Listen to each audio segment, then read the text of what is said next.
मुझे गुस्सा आता है इसलिए कभी रिएक्ट कर देती हूँ, लेकिन ये बच्चे बगैर मार या डांट के बात सुनते ही नहीं हैं। क्या आपको भी लगता है कि मार से बच्चा सुधर जाता है? अक्सर होता यही है कि बच्चा बस एक छोटी सी गलती करता है और हम फौरन गुस्से में आकर उस पर हाथ उठा देते हैं।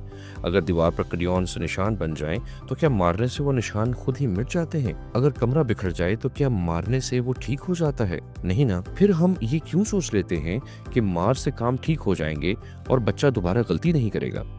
सच ये है कि ये बच्चे के सीखने की उम्र होती है।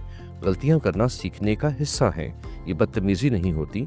जरा खुद को उस जगह पर रख कर देखें। जब आपसे कोई गलती हो जाती है तो आप कैसा रिएक्शन चाहते हैं, सजा या समझाना? बिल्कुल इसी तरह बच्चा तवक्को करता है कि पेरेंट्स उसको समझें, ना कि डांटते रहें। और अगर आप महसूस करते हैं कि बावजूद कोशिश के आप अपने गुस्से को कंट्रोल नहीं कर पाते, तो सेहत ही आपसे राब्ता करें और अपने गुस्से को बेहतर तरीके से हैंडल करना सीखें।